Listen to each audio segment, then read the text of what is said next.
Bonjour Hervé Alexandre. Bonjour. Vous êtes professeur à l'Université Paris-Dauphine, directeur du Master 224 Banque et Finances.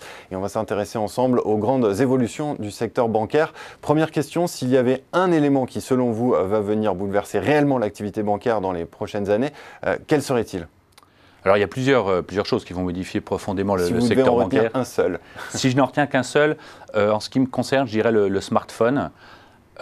Plus particulièrement pour la banque de détail par contre. Pour la banque de financement d'investissement, l'effet va être plus éloigné dans le temps. Mais pour la banque de détail, le smartphone est l'événement qui va changer, à mon avis, tout leur modèle économique, leur manière de travailler et qui leur met un peu la pression sur comment elles doivent communiquer et traiter un ensemble d'opérations avec leur clientèle. Les banques en France en ont conscience ?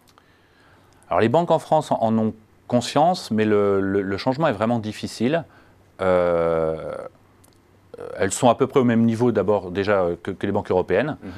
Elles ont mis du temps à réaliser ce qui était en train de se passer parce que le monde de la banque a longtemps été très éloigné de l'univers du smartphone. La banque, c'est la complexité, la technicité, la confidentialité. Et c'est vrai que le smartphone, c'est tout l'opposé. C'est très rapide, c'est instantané. Il y a, on le voit avec les réseaux sociaux, à peu près aucune confidentialité si on ne fait pas attention. Donc c'est deux mondes qui ont longtemps été complètement différents. Et ce qui est en train de se passer actuellement, c'est que les banques constatent que les gens, notamment les jeunes générations, sont en permanence sur leur smartphone et que si les banques veulent contacter cette génération-là, il va falloir qu'elle soit très présente aussi à travers ce mode de communication. On peut parler d'un effet retard globalement pour les banques françaises par rapport à ce qui se passe en Chine ou aux États-Unis ?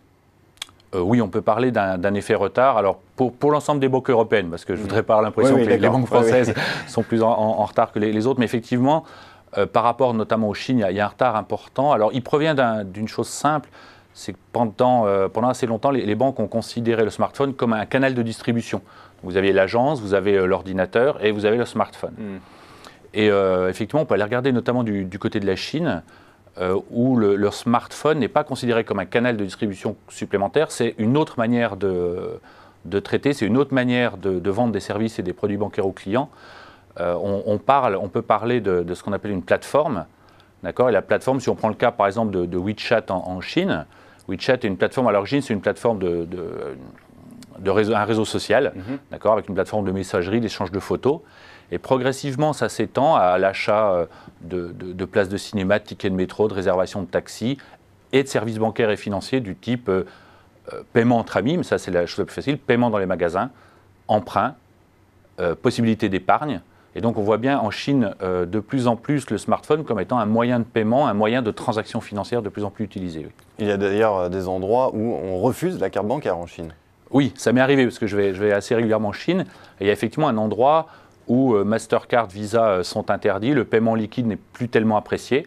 Et effectivement, on paye très facilement avec son smartphone. Oui.